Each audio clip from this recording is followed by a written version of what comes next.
Hello and welcome back to the Too Much Time on Our Hands podcast. It is me, the second string podcast host. I'm sorry I forgot to wave. God, I hope Tom's not watching. He'll kill me. And we're going to do some news. I think that's what we'll do tonight. We'll do some news. Joining us, you can see Duncan. Duncan, how are you? All right. Spent a lot of money on a car today, so... Oh, what'd you get? No, I mean repairing, getting the service done. Did you know brakes cost a lot of money? Yeah, but you do need them. You went, contrary to popular if you belief. said spent a lot of money on the car today, that's what I would have thought. But you said I spent a lot of money on a car today, which you made 100% grammatically incorrect. Grammatically correct, but also misleading. We've got 2 cars, and I spent a lot of money on all one. right, Mr. Multi-Car Family. Yeah. I've only got one That's car. completely uncalled for. I have to sell one anyway. Oh man, now I feel bad. Yeah. Russ, how are you? All right, Keep thank it you, light. Daniel. Good. Keep it light. How are Good, you, yeah. Dan? How am I? I'm fine. Tom can't be here tonight. He is off badger baiting. Well, Yeah. I think that's what you do when you're just wanking off badgers, right? Well, you have to bait. You bait the badger first. Yeah. Yeah, because And then- the way it's not badger baiting in the sort of medieval sport sense. It's a contraction. It's too long to say badger masturbating. It's badger apostrophe baiting, and the apostrophe replaces master. I thought it was just him standing outside and taunting the badgers until they come out for a If he can't dance-off. catch one, Stripy pricks. he'll just wank at badgers. Just what happens. Wanking really. badgers, wanking at badgers. There's wanking and badgers involved. Yeah. Like, Wherever he is and whatever he's doing. He's it was having all just great such a time. flurry as he was packing his suitcase, wasn't it? And just like, I've got to go, guys. Sorry. Badgers wanking. That's all I heard, really, and I didn't really figure out what order it's in. He'll tell us next week, I'm sure. Yeah. So Yes. we're gonna we're gonna do some news. News focusing around a couple of things that are quite exciting, and also something that's very, very sad. So I think we might start with the very, very sad one first, if that's all right with you guys. We didn't really cover this yet, but Cineworld have closed their doors for the foreseeable future, whilst COVID continues to be a dick. And So is this for all UK venues? yep, all UK Cineworlds. And they've closed a number of them in the US as well. Not all of them, but Yeah. a number. There's a thing up. I've just read it now that they reckon they might run out of cash within the next few weeks as well, which means they're just done. And then, as a result, a lot of staff get made redundant, which is really, really sad. I would say this from a purely selfish point of view. I don't do a great deal outside of the house. I organize Dungeons and Dragons. I play Dungeons and Dragons. I organize podcasts. I watch American football. I do go on podcasts. And then the one thing I ever did really outside of the house was go to the cinema. And it is genuinely an event for me when I go to cinema. I'd go to a cinema like once a week, maybe. And I absolutely love going to cinema. And really, really sad that we're at this point that James Bond killed Cineworld. But yeah. Yeah, I mean, what I a can film should be understand why they did that. Like, what? Because Tenet or Tenet or however you pronounce it, flopped. I mean, it's inarguable. It didn't flop critically, or it didn't do particularly well critically. But I mean, numbers-wise, it was abysmal. But you have to take into account the quality from the factor that everyone is fucking terrified to go to the cinema, and most of them are closed anyway. But it didn't do what they were hoping, which was get everyone back and going to the cinema regularly. So I do understand why they pulled Never Gonna Give You Up or whatever the Bond film's called. Yeah. But yeah, it does seem to have put hammered an extra nail into the various coffins of cinema chains. I mean, smaller cinemas will probably be all right because they can get by with the. Yeah. Also, like, Ours I is still don't closed. think it's the death of cinema itself necessarily. No. Like, I don't know. This is no help at all for the people that work at Cineworld or the people that run Cineworld, but the venues, they're not going to get knocked down. And when life does eventually get back to normal, by far the easiest thing to do would be to turn them back into another cinema. It might be called a Cineworld. It might be called something else. But currently, it's a pretty desperate situation for them. Like quite a few. I suppose what's it called? The one in Odyssey, isn't it, in St Albans? The independent one, yeah. Yeah, that might be the way a lot of places go, because I'm pretty sure places like that one was an Odeon, and the main reason was because Rank held the property for a stupid length of time, and it was just took ages to get it back off them or something like that, wasn't it? I mean, I know it's more why it survived. Yeah, because I mean, it closed down as an Odeon in like the early 90s, I think. I think a few things happen. Like, I mean, like literally any building in St Albans that's abandoned for more than 5 minutes gets turned into a block of luxury flats. Yeah. So the fact that it didn't, I think Tesco actually remarkably had something to do it as well, because they wanted to build a supermarket in the town. It's very St Albans centric for anyone that's not from around here. But they had bought up. They were trying to buy enough land to build a Tesco one. Yeah. But they were buying things piecemeal as they became available, and that happened for years and years and years and years. And they would just leave them abandoned until they got enough space to build a supermarket. That fell through. The place got turned into a rather beautiful independent cinema.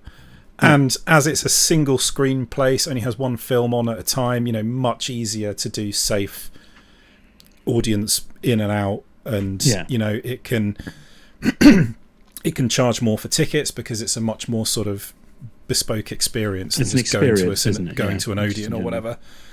I mean, I think, sorry, to stay on the kind of the ownership side, like our one in Helensburgh, I don't think it's completely shut down, but it's not opened its doors. But because it's kind of a charity, trust-based type thing, and because it's so community orientated, I think there's been a lot of donations towards it. It also offers a few other facilities. It's actually technically a 2-screen cinema. It's very cute, but it also has a recording studio in it and stuff. So because it offers other stuff, I think it actually is able just to keep running. And so the long and short of it is, I agree, I don't think it's the death of cinema. It will certainly change the cinematic structure of the country, but it is, you know, I suppose View and Odeon might also, maybe not View Odeon, have gone. View went under as well, didn't they? And Odeon, they reckon, are pretty close as well. On. It kind of depends what level of support can be given, but I mean, the harsh reality is the government can't just keep every business going indefinitely, and you know, some things are gonna disappear as a result of this. You have to wonder, some of the richer landlords that don't have all of their money tied up in property, which most of them do, like whether they would think that, like, well, Cineworld, is it worth just, what else are we going to do with this land? Well, yeah, I mean, you're not going to, what are you going to do with it in the short term, assuming that we would be able to go back in a year or so. Yeah. You know, you're not going to turn it into anything else at that time. No. The one thing I'd say about independent cinema, and it's probably worth thinking about, is that I don't know this for certain, but I'd imagine that they get deals on second-hand film or later released film. Like actually getting the films in to show. Now, film itself is expensive. Like, I don't know what the digital film's like, but it used to be, for a reel of films, like £5,000. Yeah, I mean, you're not. It's not the physical thing of it that you're paying for. You are licensing it to show. Yeah. They're still physical, even though they're done digitally. The files are too big to send over the internet most of the time. So it's like massive armored hard drives that they have a lot of the time. They are doing some digital delivery of films now, but they are massively expensive. So yeah, you got to pay a lot. So like, I think most of the independents, you do, like, they don't have the big marquee releases that you might get them a sort of a month or two later when they can get them at a better rate. which makes sense if there are the giant multiplexes in the first place, and if there are any films being released, which there really aren't at the moment. That's the other problem. There's no as well. blockbusters happening at the moment, are there? So like if the independent cinemas have to go directly to suppliers, and they are now the premium way of watching a film at the cinema, they might not get the same deals that they had before. Things might change. We might be watching the next Avengers movie in like a boutique sort of artisan cinema rather than an Odeon. I mean, I hope not. I mean, I hope that's a great experience, but I mean, there's room for multiplex cinemas and yeah. No, there absolutely is, and yeah, I really do think they will come back. It might just be that it's basically a new company that's taken over these abandoned old cinemas and refitted them a bit. Yeah. Or you might, they might kind of, you can imagine sort of execs from the various chains that have disappeared forming a new company or something. Yeah, it happens a lot. So yeah, I could definitely see that.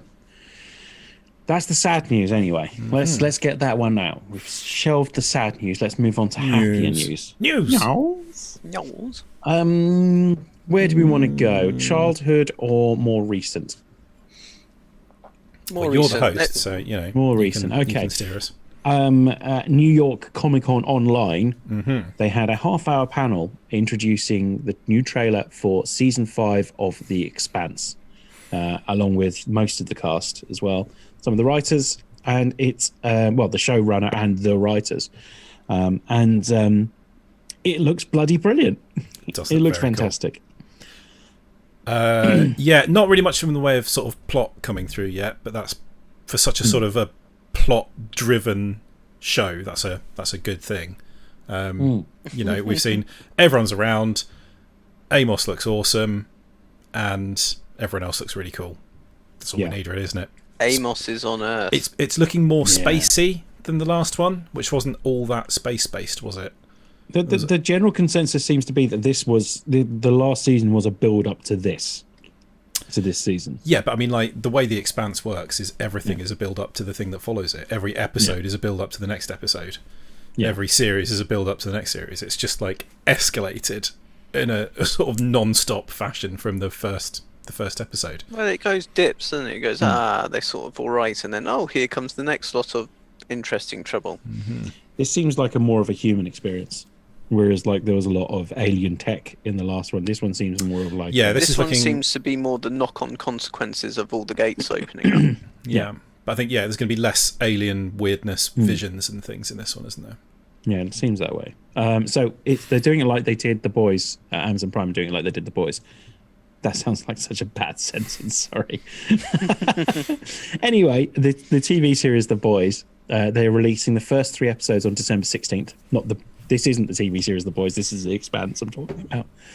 The first 3 episodes on December 16th, and then 1 a week for the next 7 weeks, because there's 10 episodes in total. Cool. Yeah. Which I'm fine with. Like, so we've got The Expanse right up to February. Through Christmas, which is probably going to be naff this year. And, like, maybe I get a bit of Amos and Bobby to cheer me up through a naff Christmas. So. Yeah, I hope Bobby is more like back with them this series, because she was very on her own last time, and she's one of my favourites. Yeah. Well, just, they kind just of going around being all Australian and punching people. Absolutely love it. Oh, she's from New Zealand, Russ. Is she? Yeah, I think so. Yeah. I might be wrong on that. I'm not brilliant at telling the difference, but I can normally tell a Kiwi Bobby, accent. the character's Samoan, isn't it? So. Yes. No. She's Martian. Martian, but of Samoan ancestry. Yeah. Bobby's amazing, and I think in the last series they just had to kind of shoehorn her in somehow. Well, she's not in the books. Yeah, I don't think. So what they did was they used one of the short stories about her to run parallel with what was going on. But it had no connection with anything else, really, did it? It just sort of happened at the same time. But that is looking like that was the precursor to what happens in season 5. That looked like that whole storyline was what builds up to season 5. So I'm gonna have to. Anyway. Because a lot of the Amos stuff will be based on The Churn as well, which is a short story that's based on Amos as well. Yeah, but Amos on Earth is very much part of the book that it's... Oh, yeah. But it's... Here's my deal with the books. I've read the first couple, and I'll read the next couple, and I'm actually at a point where I want to watch the TV series before I read the book. Which is bad, but like... I want my little weekly events. what I want from this.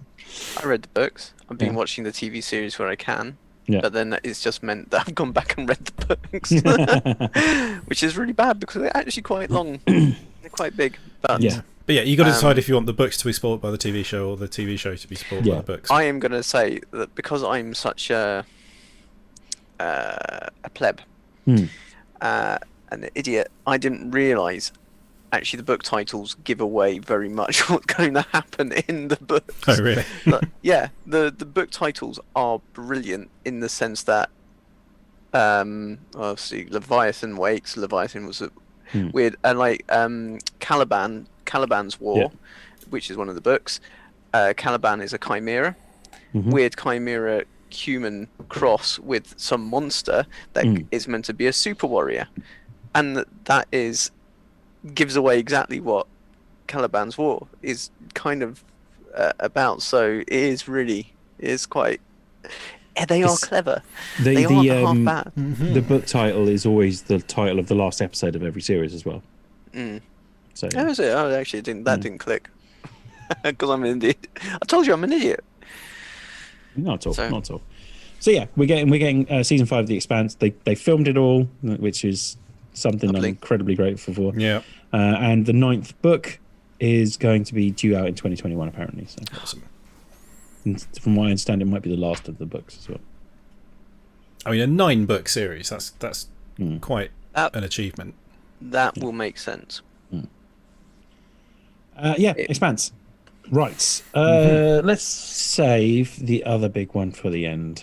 Where are we going to go with this? Amazon Prime Day. Apparently, you can get Dungeons and Dragons books, buy 2, get 1 free. If you're after some Dungeons and Dragons books, that's just a little bit of news. Yeah, that's pretty cool. Is that news nugget?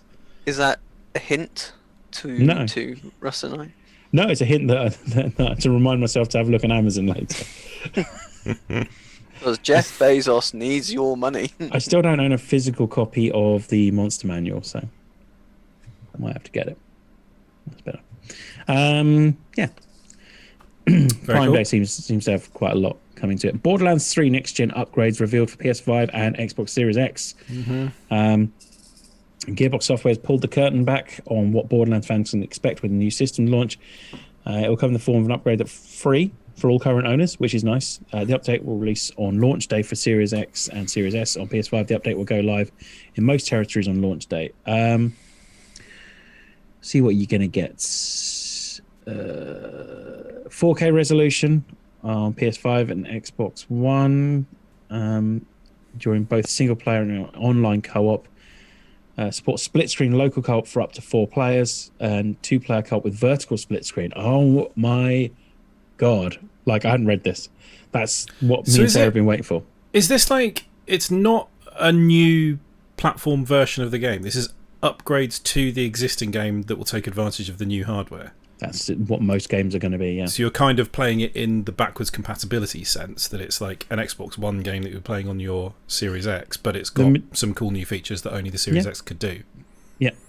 The majority of games that are coming out that are kind of like straddling the the One and the Series X, they are coming out as Xbox One games, then upgraded to Series X when you play them on Series X.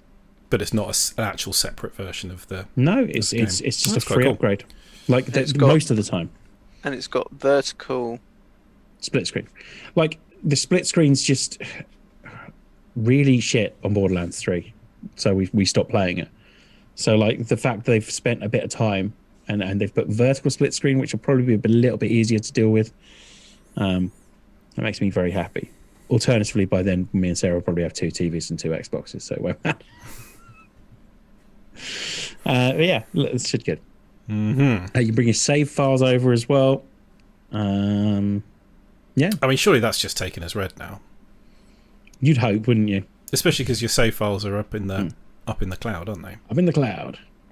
Here's a fun story I saw on comicbook.com today. Nick Cage was initially supposed to play Doctor Doom. In what? In a Fantastic Four film.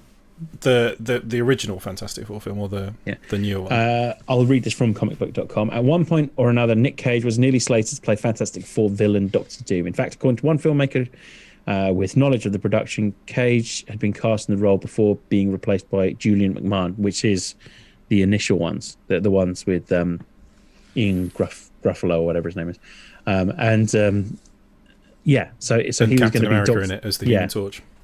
And he was going to be Doctor Doom in those films. I want. It seemed like he's been kind of rumored to play basically everyone. Yeah, well, he's going to be Superman, wasn't he? Famously, yeah. Rumored to play everyone, and everyone he wasn't rumored to play, he just played. So yeah, he's been in like so many films. Terrible with money, apparently. Yeah, he's had some big bills to pay. Hasn't he? Yeah. We got a new Mandalorian TV spot, which we've all recently watched. There's a couple of extra bits and bobs in it. I mean, there's barely anything new in it, is there? But it's just looking more Mandalorian, which is all I need in my life right now. Yeah, I can't believe that's only a couple of weeks away. Honestly, the new series of The Mandalorian and the fact that Taskmaster starts tomorrow are basically what's keeping me going. I forgot Taskmaster starts tomorrow. Oh yeah, and it looks like an absolute fucking prime lineup as well. I'm very excited. I think we should do a love letter tomorrow. So I'm just telling Emma. Yeah, that's always a good thing to do on a live stream. Yeah. The only thing that it's human. Myself makes us look real. And my wife are very worried about is that now that it's on Channel 4, all of you pricks are going to get up in it. Whereas it felt like a bit of an exclusive club. Fucking before. Hipsters. Just let people enjoy it. No. We watched it right from the start. You don't remember what it was like back then. You know how good it was. Yeah, but I mean, Channel 4 is a bit hipstery. No, not at the moment. Not anymore. We lost its you should get Phil Wang on this. He's done it, you fucking idiot. But as long as we can get past that, then it'll be great. Sounds fine. Yeah, we should do a love letters on Taskmaster. Yeah, I mean that will devolve into just going. Wasn't that a bit great? Wasn't that a bit great? Yeah, no. Well, that's what the Always Sunny one was. So why not? But we don't there's nothing to talk about in plot or character or anything like that. Favorite tasks, favorite guests. I mean, one of my favorite moments, which sort of pops up on my YouTube recommended things every now and then, is when Lisa Tarbuck made Alex Horne sit on a cake with no trousers or pants on. It's honestly, look it up and watch it as soon as we finish this. His face is hilarious, and then she just runs away laughing. One that always sticks in my head is when they've got to sing the song to Rosalind, and it's the bit when it gets to the chorus, which is Rosalind, you're a nightmare, and it's just Bob Mortimer looking bored in a different direction, going, Rosalind, you're a fucking nightmare. I mean, he has some incredible. I'm going to see if I can find that. Bob Mortimer is my favourite Taskmaster guest. Yeah, he was amazing. He was incredible. Deserved to win as well. Spoilers. Are you putting it up? I'm going to try. Yeah, keep talking, but I'm trying to find the cake moment. Taskmaster coming back. Who's in the lineup? Hold on. I can't remember off the top of my head, but so like Daisy May Cooper is in it from This Country. Mm-hmm. Do you follow her on Instagram or anything? I do not. No. Who else is it? Johnny Vegas? Can I imagine that? No, Richard Herring's doing it. Oh, excellent.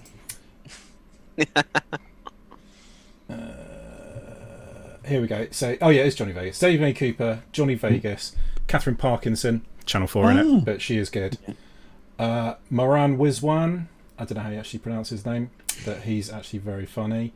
And Richard Herring, who is a complete legend. So it should be good. Yeah, I've totally forgotten Taskmaster. I'm so happy now. Genuinely made my day. Like, I'm off on Friday and I'll watch it on Friday morning probably. Yeah, that's the good shit. I found the cake bit. Should we watch the cake bit? Let's watch the cake bit, yeah. Okay. It's ridiculously indulgent, but fuck it. Has everyone else seen the cake bit? Share my screen. I think that'll work.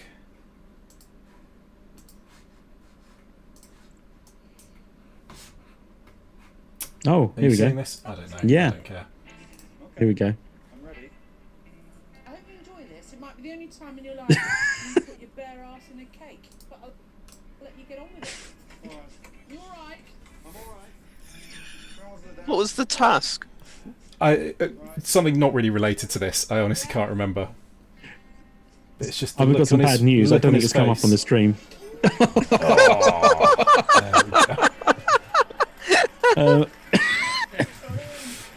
don't think that did come up on the stream, was it? It's on the wrong monitor. Come up on the stream. I really enjoyed that. The rest of you can go and look it up, and I hope you enjoyed 30 seconds of my desktop wallpaper. Yeah. There you go. His little face. I believe it didn't come up on the stream. Okay. Anyway, Mandalorian. That's coming out soon. Excellent. Got some new games coming to Xbox Game Pass. Anything that's going to beat the previous two pieces of news? Maybe. So what games are coming to Xbox? For Game PC, Pass then, you got Age of Empires 3, Heave Ho, Katana Zero, Tales of Vesperia, Sword of Ditto, Momo's Curse, Scourgebringer, and Cricket 19, and Superland. Okay, I don't recognise a single thing you just said. You get a feeling that's like a logistic. We said we'd get them on there. Let's just bang them up there. Age of Empires is probably quite big for people that like Age of Empires. I have heard of Age of Empires, yeah. Yeah, I don't. And I've heard of Cricket. I'm aware that that's a game. Cricket's something that I am aware of as well. So Altered Carbon got cancelled, and the reason I want to bring this up is because a couple of TV series got cancelled. I need to. So how many series of Altered Carbon are there then? Just the two? Two. So I've watched, I think, about 3/4 of the first series, and it was good, but not spectacular. If you know what I mean. I liked. Well, I've got the first season. Sorry, second. The first season I really liked. I haven't seen the second season yet. But Glow got cancelled as well. Very, very upset about that. Yeah, Glow was. I'm still.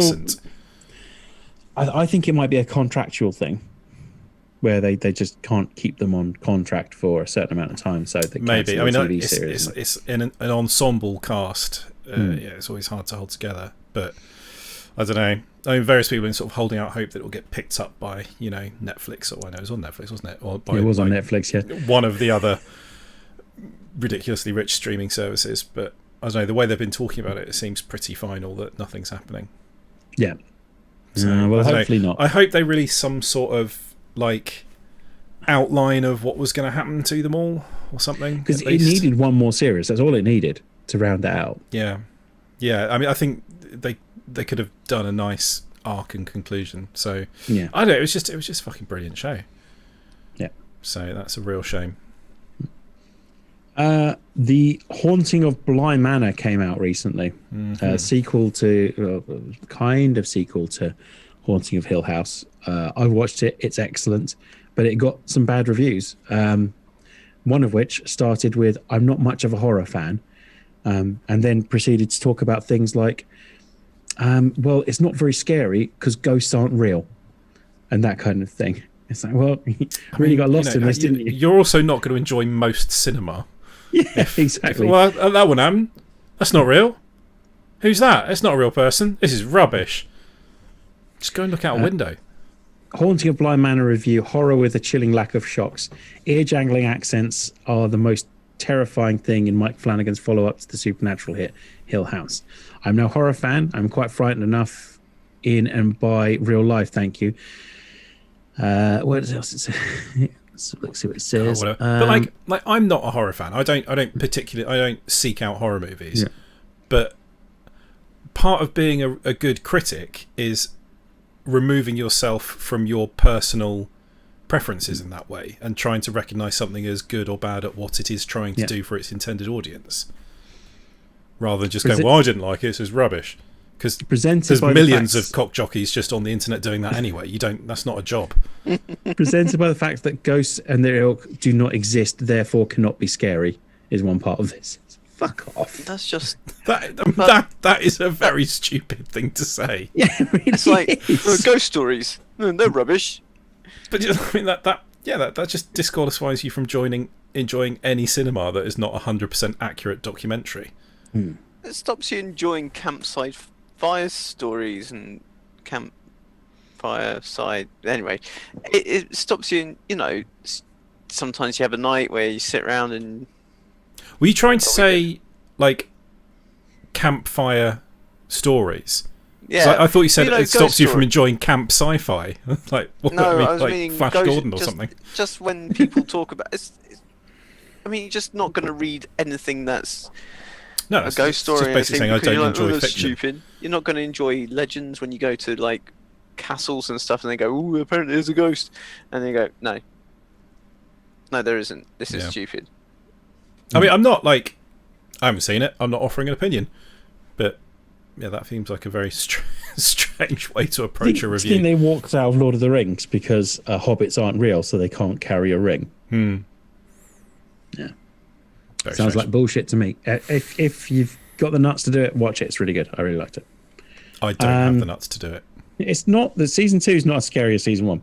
But I just don't enjoy it. I wouldn't find that a good use of my free time. It's very good though.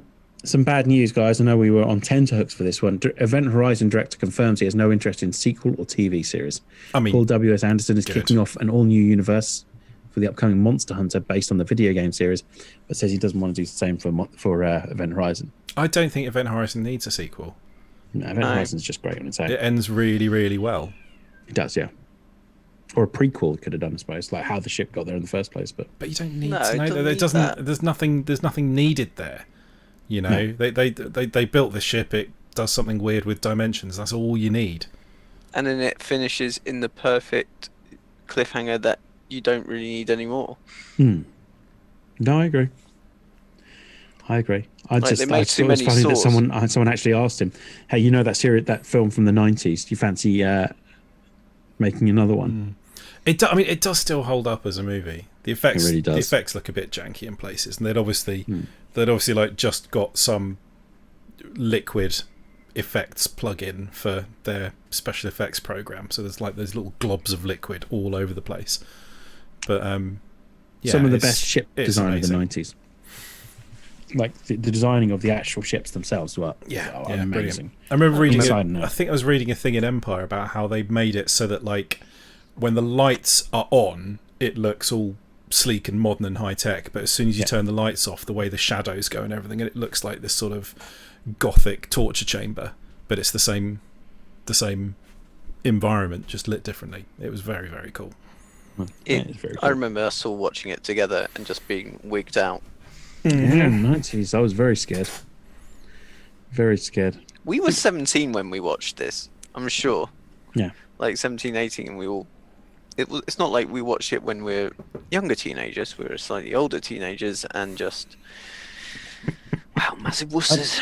I don't really know what to say, Duncan. Yeah, I mean, there we go. That's what it is, really, isn't it? But it's a wicked film. It is indeed a wicked film. Yeah, definitely. That's it news-wise. I don't think I've missed anything, except for the big news that we were going to talk about.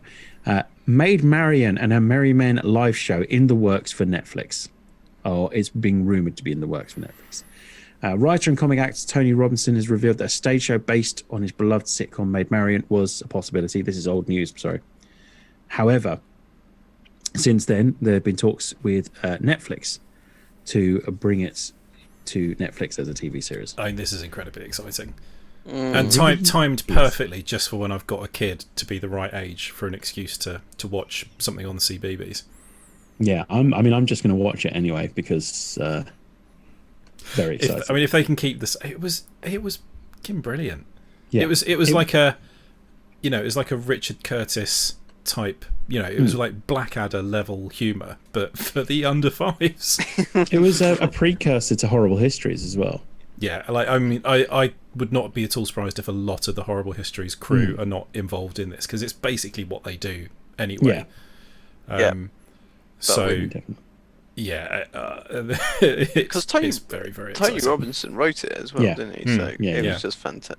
I mean, let's face it, they do have to, if they do this, they do have to release it on Pancake Day. Pancake Day. Pancake Day. God, it was so good. It's so silly. The whole thing is utterly ridiculous. But, I think I knew more about like Maid Marian and the Merry Men than I did the actual original Robin Hood. Robin Hood. Yeah, story. I preferred Maid Marian Yeah, and me Merry too. Men than the Robin Hood, apart from the Disney animation, because I loved the Disney animation. So ahead of its time as well. So brilliant. Yeah. Yeah, it was. It really was. Anyway, it was King John- structurally brave. It was breaking the fourth wall. Had a King nice, John, yeah, was amazing. And nice revision Prince of as well. the typical. I mean, Robin is an absolute bellend in it. yeah, but I love him. Jesus. He's one of the best things in it. Mm-hmm. Like he is played to perfection. Like that. It's just amazing. Oh, I love it so all the little much. fashion shows and things that he's organising. Yes. Like I love that it made the whole area look like it's set in about a 50-foot square space as well. Yeah, there's like 3 places that they go. It's fantastic. And then they released a load of like comics based on it as well. Yeah, with that really cool art style that you don't really see much anymore. I got a load of them. Yeah, tiny one of my favourites. I used to love them because you notice tiny little things in Like incredibly everything. busy panels. Yeah. Everything was just crammed with little silly details and jokes. I remember one of them had like an alien joke with an alien, like someone ate a pie, and then like he's in the background and you see him not looking very well. Then you see him lying down on the floor with an alien poking out of his chest. It's like, what the fuck? Who's this aimed at? I didn't think that at the time. I thought, I think I know this because I think I saw it in Spaceballs. But like, yeah, it was definitely one that had jokes for the parents as well, it which is definitely always, did, yeah. you know, that's always an act of mercy in something that's produced for children's telly. It either has to be just flat out enjoyable for everybody, like Shaun the Sheep and Dougie, or it has to have good jokes for adults as well as for children. Yeah, definitely. What's Baby Jake, by the way? You got kids. I saw it at work today. Oh, it's a nightmare of like a bad acid trip type. Fuck me, it looks terrifying. weirdness. Yeah, what's that all about? Yeah, I haven't watched Baby. What's that on? It's a terrifying, like, photo animated baby that does a weird song. It's got the hamster noughts in it though. They're quite cool. I haven't seen Baby Jake yet. I mean, you know, We've the been. under threes love it, but there's not much in it for anyone else. I mean, we were starting. I did try and when Philin was a bit younger. Did try him on Grace's or Katie, depending. Grace's Amazing Machines. Probably which a is- bit young for that. But no, he loves it now because he loves cars and everything. Oh yeah, so yeah. Now, I mean, it's now, it's basically Top Gear for children without the sexism and racism and misogyny. yeah, it's better than Sounds Top Gear. great. It's got the darkness. The whole soundtrack is the darkness. Like the intro music is the darkness. Every interim is the darkness, and it closes. It's just really good. You're like, yeah, good rock, and it's wicked. Yeah, it's very cool. But going back, yeah, I haven't seen Baby Jake. Don't. I don't need more acid trips. I watched In the Night Garden. That is enough. That's some weird shit in the Night Garden. Night Garden is just weird. It's Yeah. also really metal. Like the opening lyric lines are actually quite. Put on the light, take down the sail, put on the light. This is the way to the garden in the night. Yeah, it would be quite metal if that was the tone of voice that it used, but it's more read like a lullaby. Yeah, I I was about know. to say, isn't the point of it to send kids to sleep? Yeah, well, I've used to fall asleep to Nightwish, so. Yeah, not at the age of 2 or 3 though. No, probably not. Anyway, Maid Marian. Maid Yeah. Marian, let's I get back to thought the point. I thought it might be fun if we don't have to recast everyone, but he said that he wants to do it with new actors in it rather than the original ones. Mm-hmm. Thought it might be fun if we maybe recast some of these actors. Yeah, absolutely. Yeah. So, Maid Marian, should we start there? Sure. Okay. Well, from a purely children's presenter point of view, I was going to say Maddie Moats, but, you know. Okay. Yeah, possibly. I don't know how much of an actor she Yeah, is. she is. And so, I mean, I'm a big fan of How's It Made or whatever it is she does. And she's from a science communication background, so she's a very cool person. But I don't know if the wrinkled-nosed enthusiasm about every single fucking thing she sees would really mesh with Marion. You did say I was trying to think, but what's her name? Daisy Cooper would be. Daisy May Cooper, yeah, she would be pretty good actually. Yeah. She would be perfect. Just do like the utter exasperation that she has with every fucking stupid thing that they do, and how they just let her down constantly. I think she'd be quite a good. She'd be quite a good. You need a comedian like that. I think would work. Yeah, definitely someone with comic chops. Good. Comic had timing. 2 thoughts. So, so I just watched The Haunting of Bly Manor.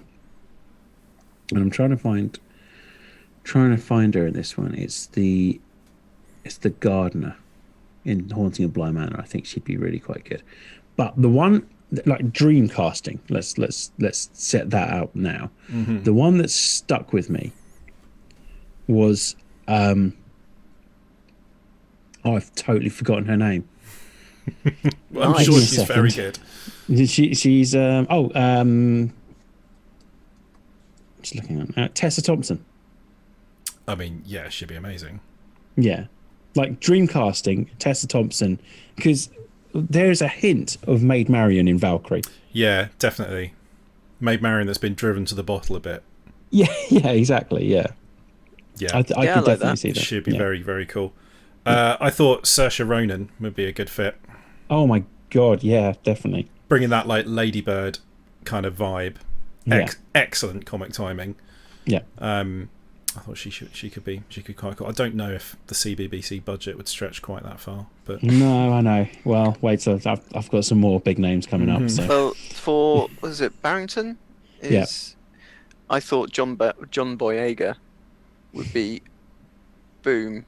I mean, Frank, like Danny John Jules was Danny my John choice. Jules. Yeah.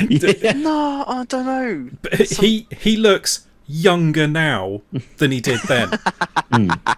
When they relaunched Red Dwarf, he was the only one of them that could fit into his old costume still. I think he had to have them taken in a bit. I've been a bit put off him because it came across a bit like a bit of a dick on Strictly. Because we watched it on Strictly. I wouldn't know because I don't watch that shit. So yeah, but you have no rhythm, so it's all right. He says to a former guitarist. It's fairly fair, to be honest with you. Get the original back, or Donald Glover. Yes. Oh my god. My god. Yes. Yes. The man can do no wrong, so yes. Amelia Eve is the name. But he'd be able to have the because Barrington, he's kind of like the he's like the narrator, isn't he? He's sort of he's the one that leads you into stories, and he's the main sort of musical. He's the bard. He's like the soloist when there's songs. Yeah. He's the one that's like leading the elaborate musical sections. So yeah, I think Donald Glover would do an amazing job. Okay, rabies. Fucking love rabies. Rabies. Also, such a great name for a character in a children's TV show. Nick Frost was my choice. Oh yes. Yes. Yeah. Yes, absolutely. Nick Frost playing he'd be rabies. Phenomenal. Yeah. I was gonna suggest Kieran, what's his name, the guy that plays Hodor, because Hodor is basically rabies. Yes. But no, you're 100% right. No. Nick Frost, definitely. I think he would love it as well. I don't know about Little Ron. So Little Ron, my suggestion, Kathy Burke. Oh my god, yes. It would work, right? Yeah. Yeah. I love that. Or Susan Calman, I suppose. Also, this will mean nothing to anyone watching or listening. Little Ron is just Ember, right, Russ? Basically, yeah. Now I think about it. Yeah. Yes. Yeah, that won't mean anything to anyone, but yeah, still, it made me laugh anyway. So yeah, okay. So Kathy Burke, Little Ron. Okay, Robin Loxley. I've got a couple of ideas. I've got a couple of ideas as well. Yeah, go for it. So I thought Dev Patel could do long-haired, upper-class twit. That's quite amazing. nicely. Yeah. Or Phoebe Waller-Bridge. I love it. So going with Tessa Thompson, I had Hemsworth as Robin. Yeah. This is going to be the biggest budget children's TV show ever made. Yeah, exactly. Yeah, like dream casting. This is dream casting. I'm sure he could do it. He does a great British accent. Yeah, and Cumbersnatch could do it. I think you just need someone that can act dumb, and Hemsworth is very good at acting dumb. Yeah, Cumberbatch can, because he was on what's that Radio 4 comedy? He was the dumb one on a comedy thing. Yeah, but he brings with him Sherlock and Doctor Strange and like, but I think he'd probably nail it. I'm sure he'd do it. I'm not going out on a limb here, but he's Sheen? quite a good actor. No, it's not. Michael Sheen, no, that's excellent. Michael Sheen would be really good. Shave the beard off. But yeah, he's way too scruffy looking at the moment. But he could do it nicely. Noel Fielding, I thought as well. Hang on, I'm getting suggestions. Noel Fielding. Yeah, he's too weird. I think get him into it in some way. Yeah.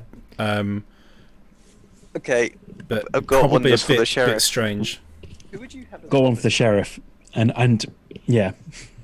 Jason Isaacs for the sheriff. Okay, I'm gonna raise you a Jason. I'm gonna take your Jason Isaacs and raise you a Matt Berry for the sheriff. Matt Berry for the sheriff. I don't know. He's not like sneeringly evil enough. Are you? Oh, you can't put. Emma's just saying you can't put anyone else in the show because. No, Matt Berry would be better as a King John. Yeah. Because it's only occasional. I would love that. Would really work. He could do quite well. It's only occasional. For the sheriff, I had Andy Serkis for the sheriff. Oh, that's excellent. Like if you think you need someone who can act like being ultra horrible to like a 4-year-old girl. And really I think Andy Serkis well. could do that. Like really, really threaten and be nasty to small children, but in like a friendly way that doesn't actually scare the people at home watching. Andy Serkis is I like that. It's like Tony Robbins is always threatening to like chop their heads off constantly. He's constantly sentencing people to death in that show, but he's still quite lovable in it. Yeah, some good choices. Who plays Poldark? Oh, Aidan Turner. He would be Robin. Could be too sexy. Yeah, like he's just genuinely too sexy for children's telly. Is he? Yeah, but apparently he's too sexy for. Emma's agreeing with you. You're doing a podcast. I know, but I've got a consultant here who's really helpful. Who's better. Don't have a microphone. Yeah, but it doesn't matter. I can relay it. Okay. It makes such a thrilling viewing, I am sure. What about the two henchmen? But aren't they just the guards? Graham and what's the other one called? Gary and Graham, isn't it? Yeah. I couldn't really come up with anyone for them. No, I was trying to think of like a double act for them, but I couldn't think of anything. Like that would be where you get your like major celebrity cameos in there, I think. Or that's where you bring in Tony Robinson or Bob Mortimer and Paul Whitehouse or something. Yeah, something like that. Because I originally had Vic Reeves as the king. Really? I was thinking I was going quite weird with this.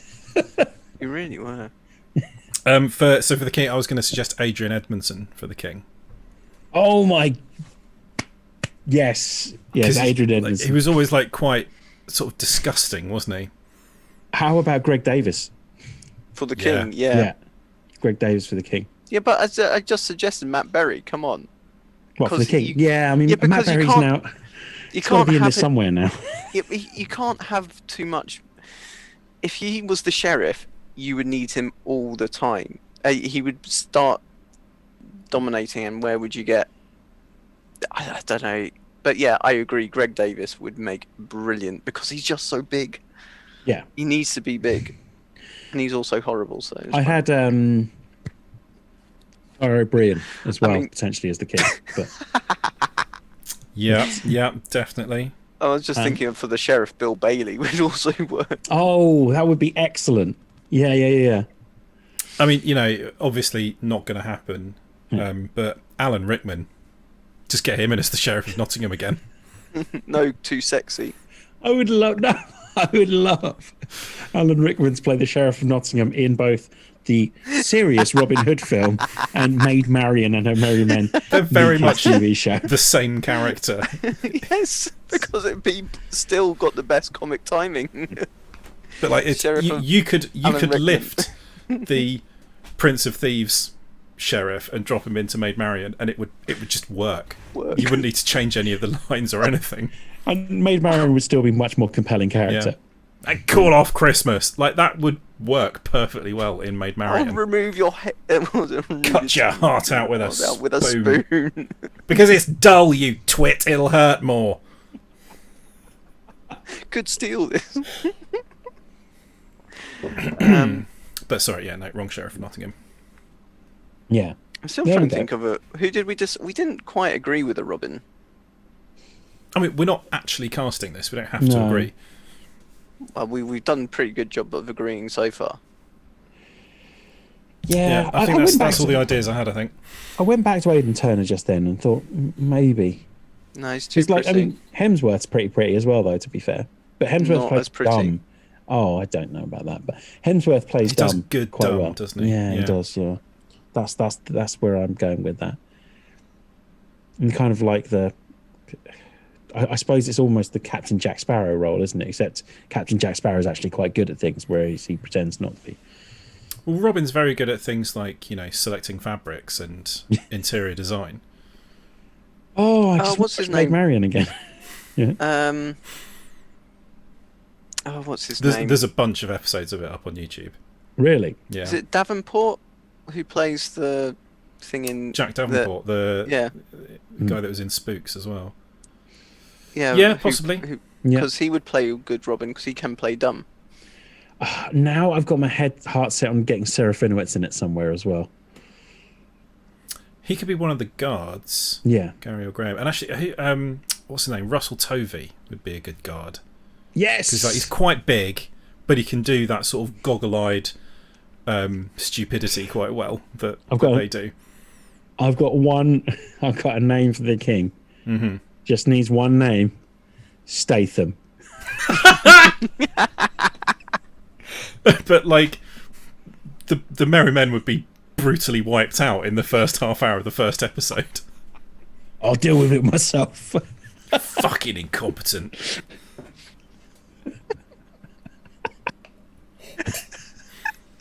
So yeah, unless of course we get Vin Diesel in as Robin. But if it was stretching the original formula somewhat. We've got to talk. That reminds me, Vin Diesel's released a single. Oh my god! Have you heard it? Has there been a good song released by an actor who's like primarily an actor? And I'm not counting someone like Donald Glover in this because he was a musician anyway. But like, you know, now I've done an album. Has there ever been a good one? I need to show you some of the pictures on Vin Diesel's Instagram. I'm going to share them on this is no interest to anyone else, but I'll put them up on our Instagram at some point. Okay. Because damn, that's all I'm going to say. These are amazing. Is he just singing or does he play something? He's written a song. That's all it says. I don't know. I don't know. Sound like Always Sunny. What do you mean you wrote a song? You don't just write a song. Who's the mark? Who are we doing it to?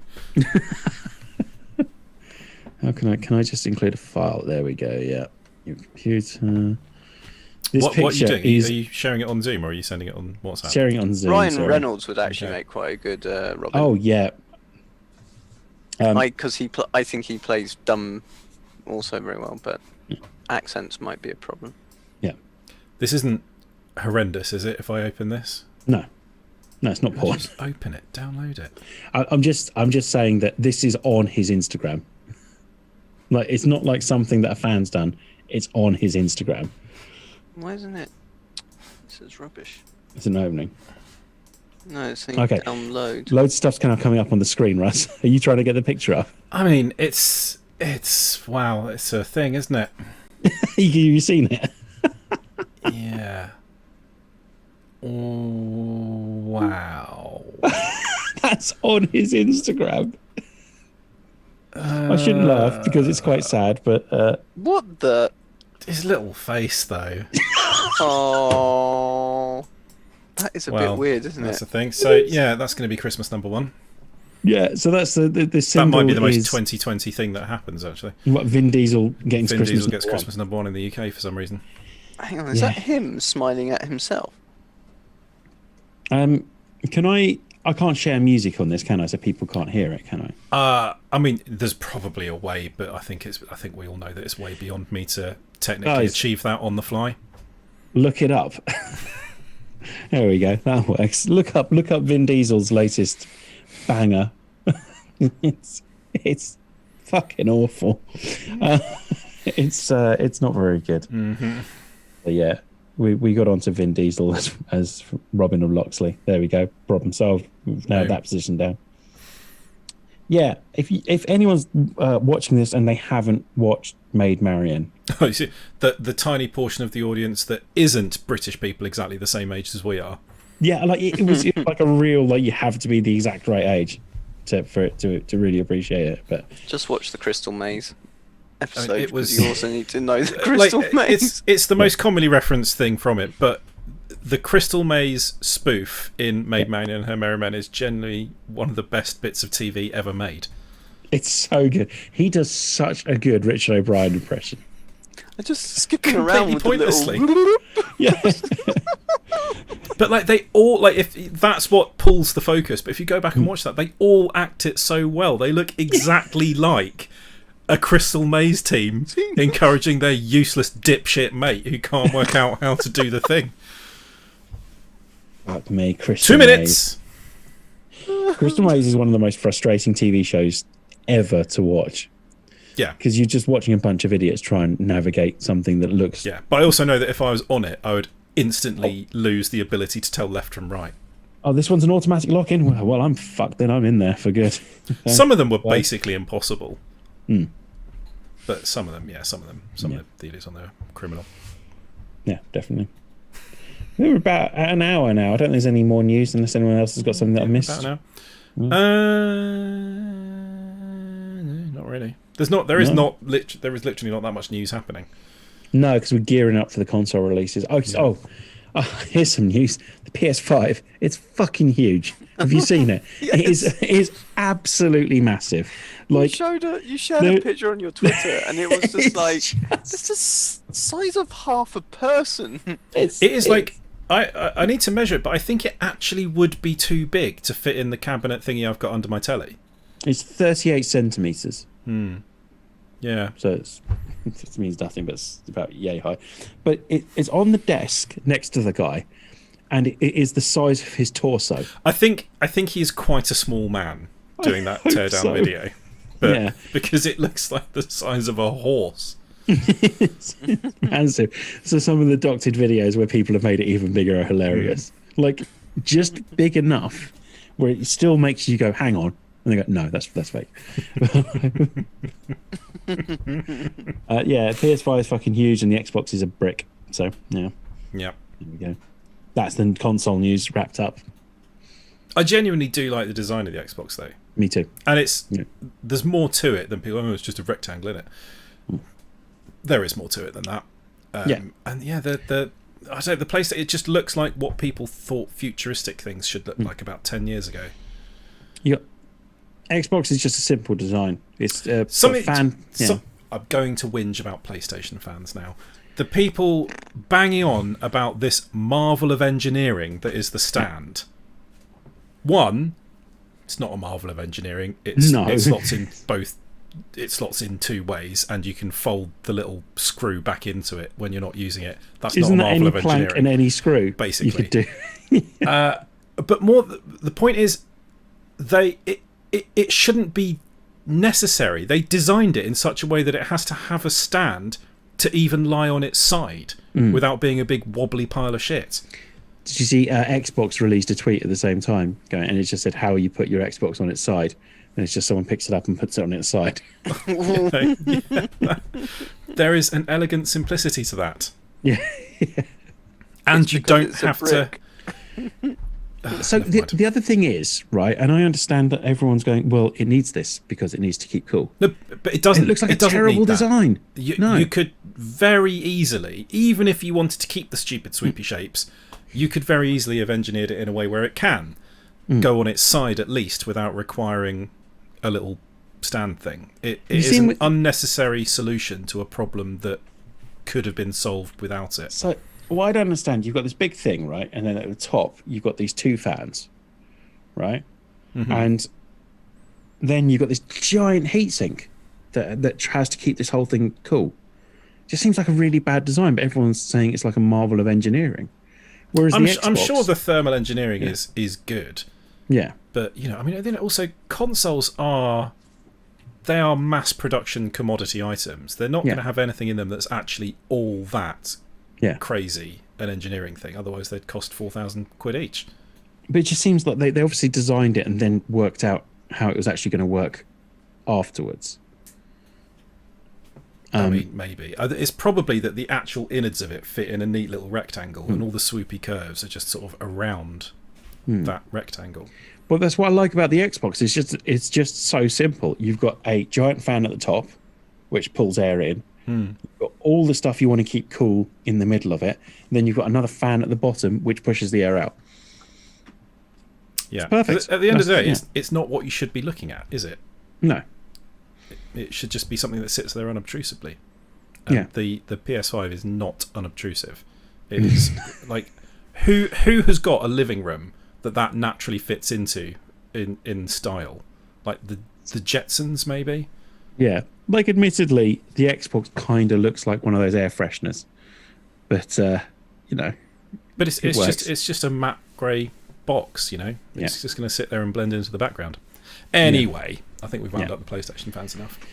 Yeah, fuck them. So, if you want to contact us, hit us up on Instagram. I don't mean that. Like, it's just a box that plays your games, and every box that plays your games, if that's what you get joy out of, that's absolutely fine. Just mine probably going to be better than yours. Mm-hmm. But like, that's because you got a PC. But yeah, true. Except I think the Xbox is more powerful than my PC. Which is interesting. Probably won't be for long now. No, well, that was I was umming and ahhing about whether I get the Xbox or a graphics card. Like, literally just got one. Shut up, Dan. Stop it. So that won't be the case. Yeah. Also, because you're definitely going to get an Xbox anyway. I have to. Sarah wants one. Mm-hmm. If you want to contact us, we're going to head off now. So goodbye. PlayStation fans, we don't really hate you. We are just playing. For the players. Hate you. If you want to contact us for the lawyers, you want to contact us, hit us up on Twitter. It's just at TMTOOH, or on Instagram at TMTOOH. I'm sure Tom will be back next week. But a couple of ideas what I want to do next week. Well, I'll talk to these guys about it in a second. Keep the admin in the WhatsApp group. Thank you for watching or listening or whatever you've been doing. Amazing. Thank you very much. Goodbye. Bye. Bye-bye. Oh, cue the music.